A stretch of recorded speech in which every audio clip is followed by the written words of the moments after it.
Voice news, आपकी आवाज आपकी खबर। नमस्कार। आज हमारे सूत्रों में भारत अमेरिका संबंधों को लेकर एक बड़ी दिलचस्प, थोड़ी उलझी हुई सी तस्वीर दिख रही है। हाँ बिल्कुल। ऐसा लग रहा है कि एक तरफ तो अमेरिका ने कड़ा रुख अपनाया, रूस से तेल खरीदने पर वो भारी भरकम 50% टैरिफ लगा दिया। 50%? हाँ, और भारत ने भी कह दिया कि हम नहीं झुकेंगे। एक स्रोत ने तो कहा भी, मैं देश नहीं झुकने दूंगा। लेकिन अब जो सबसे ताज़ा खबर है वो ये कि अमेरिकी राष्ट्रपति ट्रंप वो अब प्रधानमंत्री मोदी से मिलना चाहते हैं। हाँ, ये बात तो है। तो आखिर ये चल क्या रहा है, समझते हैं इसे थोड़ा गहराई से। बिल्कुल। ये मामला जो है ना, इसमें व्यापार है, ऊर्जा सुरक्षा है और जो बड़ी शक्तियां हैं उनके बीच की खींचतान, ये सब कुछ शामिल है। एक क्लासिक केस है, आप कह सकते हैं। तो ये जो मिलने की बात है, खबर ये है कि ट्रंप चाहते हैं कि मोदी जी अगले महीने अमेरिका आएं, शायद न्यूयॉर्क में जो UNGA की बैठक होती है उसी दौरान। हाँ, संयुक्त राष्ट्र महासभा के समय। लेकिन ये पेशकश इतने भारी टैरिफ लगाने के ठीक बाद, ये थोड़ा अजीब नहीं? यही तो सबसे ध्यान खींचने वाली बात है। याद करें, पिछली बार फोन पर बात कब हुई थी? 17 जून 2025 को। हाँ, जब प्रधानमंत्री मोदी G7 के लिए कनाडा में थे। बिल्कुल। और तब वो अमेरिका नहीं जा पाए थे क्योंकि उनकी पहले से कुछ यात्राएं तय थीं। राइट। और अब जब अमेरिका ने पहले 25% टैरिफ लगाया यूक्रेन का हवाला देकर, और फिर उसे बढ़ाकर सीधा 50% कर दिया, उसके फौरन बाद ये मुलाकात की पेशकश आ रही है। और इसी में वो विरोधाभास भी है जिसका जिक्र हमारे स्रोत कर रहे हैं। हाँ बिल्कुल।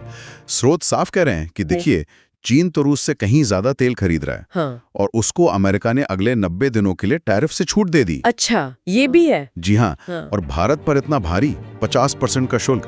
तो स्रोत इसे अमेरिकी पाखंड कह रहे हैं, या फिर अपनी जो आर्थिक और तकनीकी ताकत है उसके दम पर दादागिरी। दोहरे मापदंड वाली बात हो गई। कुछ वैसा ही लग रहा है स्रोतों के हिसाब से। और भारत का स्टैंड तो एकदम क्लियर रहा है शुरू से कि भाई हम रूस से तेल खरीदना बंद नहीं करेंगे और इस तरह के दबाव में तो बिल्कुल नहीं आएंगे। बिल्कुल साफ संदेश। तो फिर अमेरिका का ये जो रवैया बदला है या बदलता दिख रहा है, इसके पीछे क्या वजह हो सकती है? क्या सोच रहे हैं जानकार? देखिए, स्रोत कुछ अमेरिकी जानकारों का हवाला दे रहे हैं। वो कह रहे हैं कि शायद ट्रंप प्रशासन को जिसे कहते हैं सद्बुद्धि आ रही हो।